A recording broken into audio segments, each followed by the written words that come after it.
Welcome to Take a Stand, the political podcast hitting West Virginia politicians where it hurts. And we're the ones bringing the pain. I'm Seth Sturm. And that's Marianne Clater. She should have introduced herself, in my opinion, and I like to tell women what to do, much like our new chair for the Democrats, Mike Pushkin. Mike Pushkin loves telling women what to do, and he's currently in the process of undermining the West Virginia Democratic Federation of Democratic Women in a major way. On September the 30th, the women have had a weekend retreat planned for this weekend of the 30th. Yes. Why don't you tell the story, Marianne? You know it a little bit better. You probably know some of the story too, as much as been going back and forth. That's fair, but I mean, I don't want to be accused of being white passing and talking over a woman of color. I would never, ever. You do it all the time, so I don't know what's going to be any different. But anyway. I'm listening. Okay, so, just get people who haven't, we're going to have some new listeners. I've had we are. What is it? A shaky romance with the Democratic Party and the state federation of, well, I would say both of us is at the state, because I've had great supporters at the local, in the women's club locally, and across the state of West Virginia. And I've had great support with the Democratic executive committees across the state of West Virginia. But I ran for office in 2016 statewide for auditor. And that's where these relationships were built, I guess you can say. So anyway, and during that time, I had the pleasure of attending the annual Federation of Democratic Women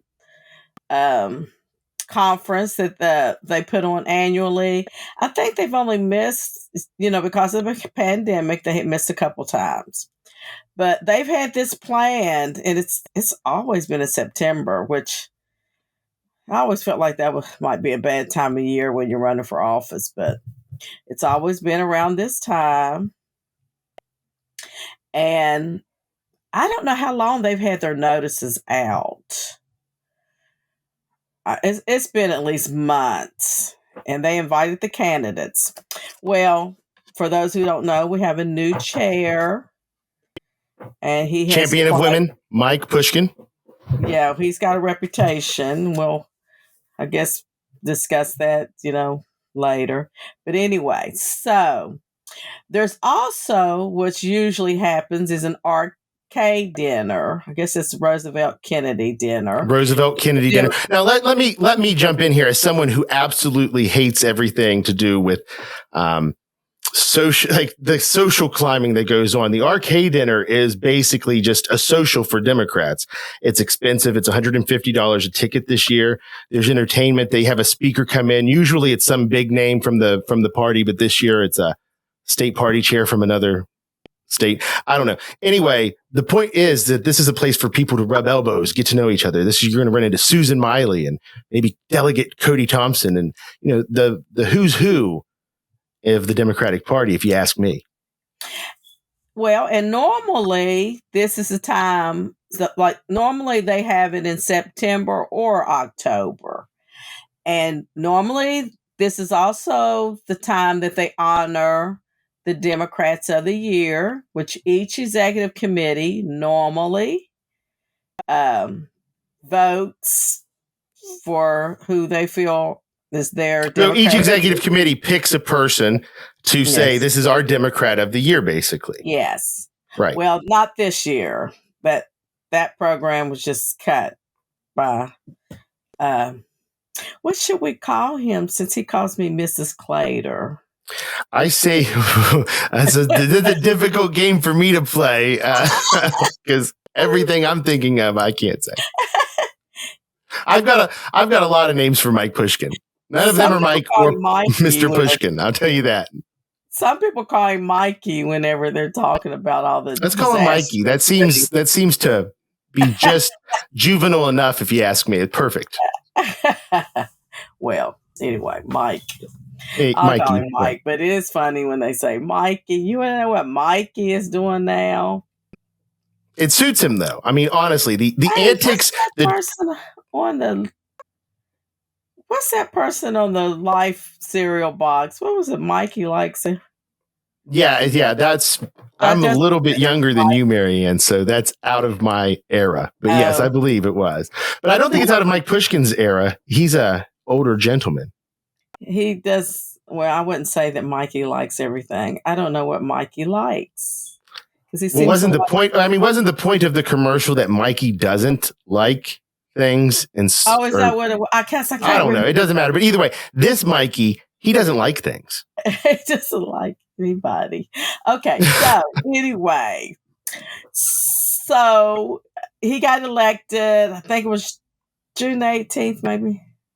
It doesn't matter. In June. Okay, was it Harold Ickes was there? Anyone want to check his flights? See when he came in? Did he fly in? I don't know. I was sick, so I had to attend via Zoom, which was horrible because you can't. I mean, and it was all day long. Just we'll get into that some other point. But anyway, so Mike contacts the State Democratic Federation of Democratic Women. He wants them to give him one of their days of their conference in order for him to have and normally I was you said the tickets were $150. They used to always be $100, but who raised it? Mike said he had to charge more because the venue was more. See, normally it's at the Civic Center.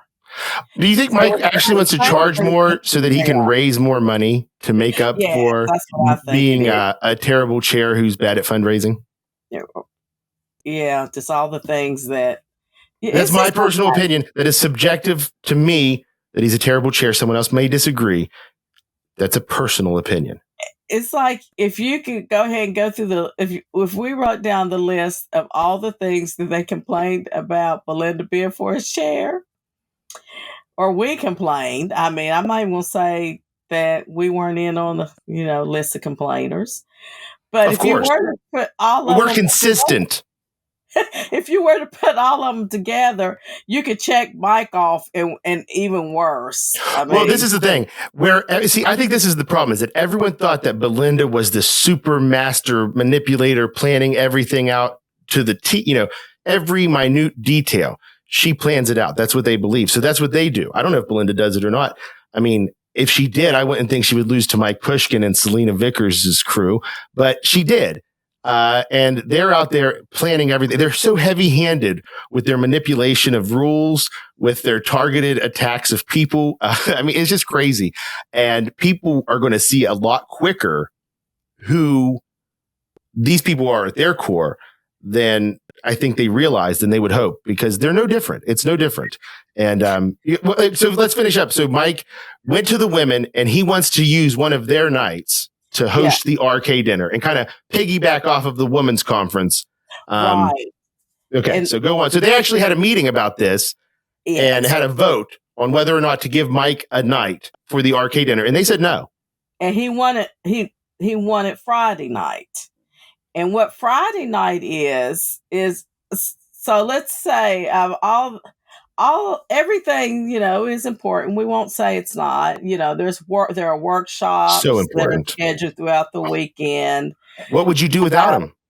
But on Friday night, now that is the night that directly benefits the candidates. They actually use that night to raise money off of the rich white women. They then donate to not all the female Democrat. You have to be a member of a club. Well, normally what happens though is because you're going to get a check, you go ahead and make sure that you are a member. I mean, that's just. I mean, I know that from me in 16 because I didn't even know that we had a Federation of Democratic Women, and then you were a bad Democrat. You were one, you are one Well, now. I wasn't involved in politics because I was a real auditor and I stayed out of that. So Okay, so now Mike Pushkin asks the women. They say no. They So said, what does Mike do? If the women tell Mike no, Mike, the champion of women, the one who's going to fight abortion bans, the one who's out there, voting for Republican abortion bans while he's fighting them. This guy, the women tell him no. This is our time. We planned this. We were very on the ball. We planned this months in advance. It's ours. What does Mike do? Mike says, I'll just have a competitive dinner and competition with you all. Okay, so let's run this back for everybody. Mike was told no, and he did it anyway. He said, well, then if you won't give me one of your days, then I'll just have one at the same venue. Now, I don't recall, this is at the Marriott Charleston Town Center Hotel. Maybe they did it years ago, but since I've been involved, there has never been an arcade dinner, or even when they called it something else before. Have they changed the name? It was like a KKK dinner or something, right? No, it's not. It was the Jackson Bird dinners. It wasn't not racist. It wasn't Bird. It was one of them Jefferson something. Jefferson. Either way, it was okay. Jefferson was a lot better, wasn't he? No. That's why they got rid of it, I think. Okay, well, anyway. And so I don't recall it ever being at one of the hotels. It seemed like it's always been at the Civic Center. I don't know. I have no idea. But this dinner that's going on. There's limited chairs, and this is the rumor that there's limited seating, but then it's going to be a buffet style. You go get your own food, but the tables are like high top tables that you stand around, but then there's also some tables that you'll be able to sit. So if he were to manage to get full capacity, I don't know. A lot of uncomfortable people. I mean, and let's face it, the people coming to these Democratic dinners are not exactly spring chickens. Maybe Mike. This year he may. I mean, he'll probably get the younger people that may come out. I have no idea.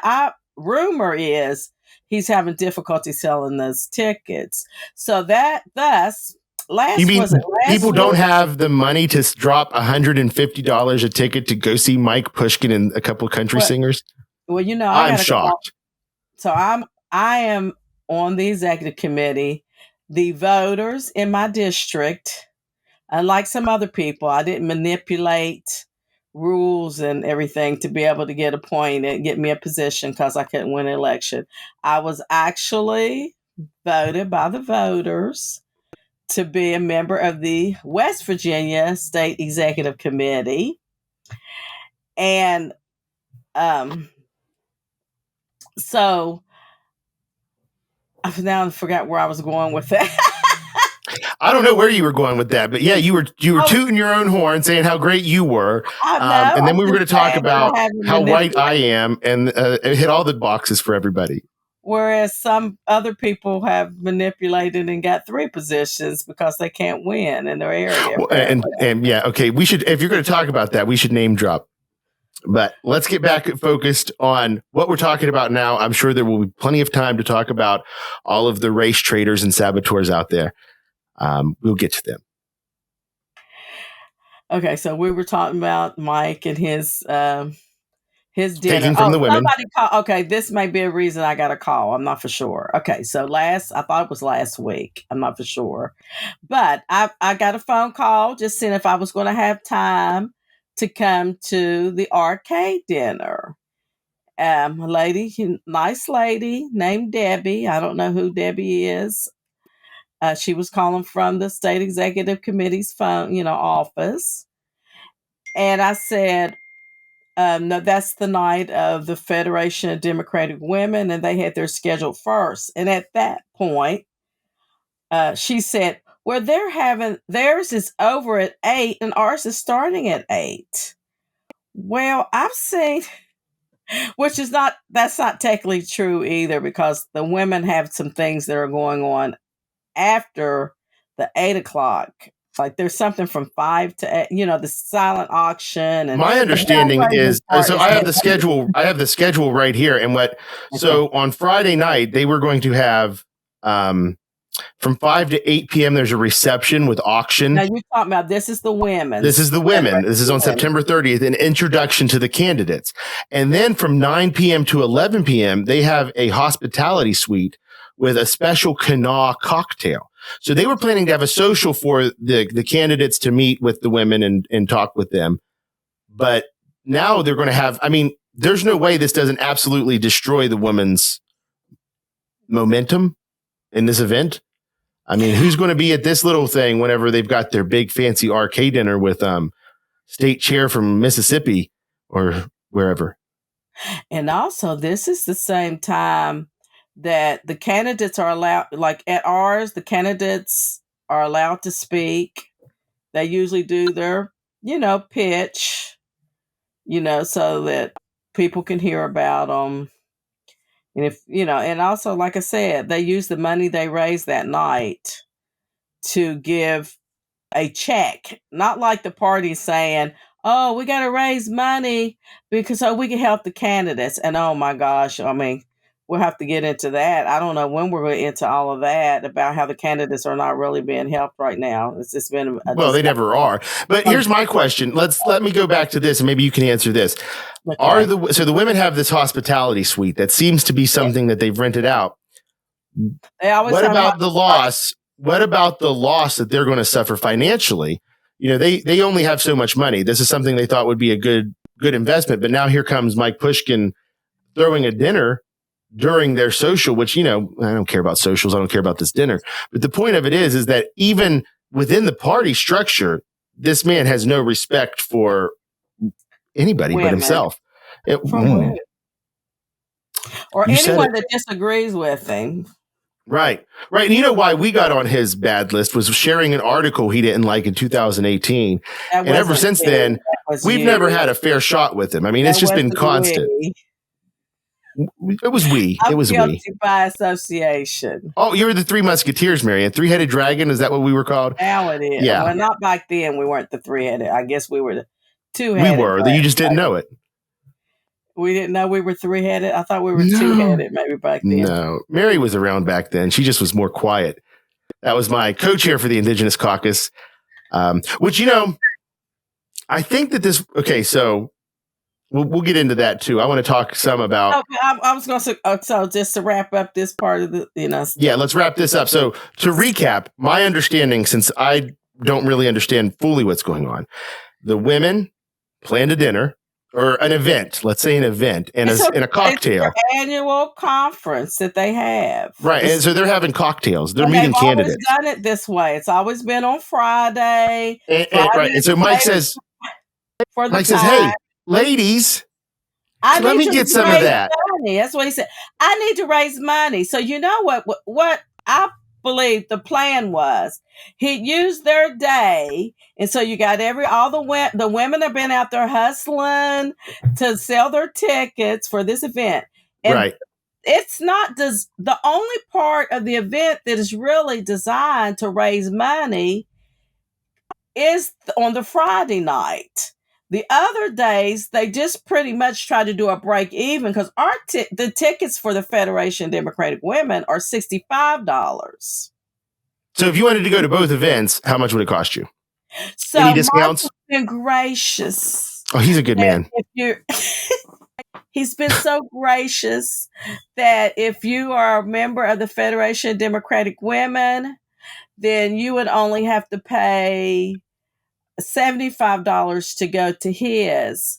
So then that way you could half price step away from not go to the Federation Democratic Women event and go over there to his event, pay $75 for a few hours where you're paying $65 for a whole weekend, and the time that we would be over there during the silent auction and there'll be a silent auction and a live auction. I think there's certain items that you just they're doing some tickets or something, and then the other ones it's like a live auction. Do you remember? Yeah, I do. And if there's any women out there conflicted about which to go to, the women's social, well, I don't know what they call it, is going to have a special cocktail called the Kanawha cocktail. And I think that's worth going and checking out. I do. I know. We've got, does Mike have any special cocktails? I don't think so. I know. So people need to, I'm not a drinker, so I don't know what's going to be in this Kanawha cocktail. They've been discussing it. Dirty river water. It's contaminated with what's that chemical?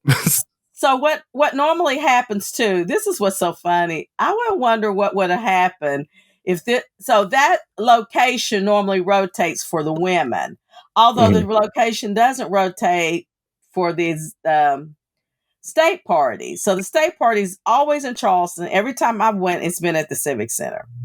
So I would love to know what would have happened if it would have been in Huntington. So one year it was Huntington. I don't know where else I went. Did you? Well, I mean, Mike wouldn't have picked anywhere. Doesn't it seem like he was trying to piggyback off of the women? Like, I don't know how many tickets I'm going to sell, so I want to encourage, like, make it the same time when people are already down here, and then maybe they'll buy tickets. That's what it felt like to me. I think that he was like, "Give me that day, and you all have already put the work in because." Well, yeah, same thing. I mean, and because this is what's always said. I don't know how many times I go to different executive committees. They always brag on the women, and they call the women the workhorses. So he wanted the workhorses to do all the work, and for him to be able to get the credit. And then we just wouldn't. I guess we just whatever money was already in the pack. I guess they would have gave out. I don't know. I don't know what Mike thought. Mike was like, I need to raise money and I need you all to give me your day that you raise money that directly benefits the female candidates. Right. Whereas his would be benefiting the staff that he's trying to employ after he had staff that were funded by other sources that he got rid of. Right. I mean, let's not beat around the bush here. Mary Ann Claytor was one of the best outreach directors this party ever has had. Maybe one of the only ones. I don't know whether they've had that position for long. But the other thing is that the DNC, how much money? I mean, that's an inappropriate question, I'm sure. But how much money did they spend on training? I mean, you went out of state a couple of times for DNC training events. And then Mike comes in and says, you know what? This woman shared it. Her campaign manager shared an article I didn't like one time before an election, so I'm going to fire her. Well, and you spoke out against him, I guess. I spoke out because I already knew what type of person he was. But so when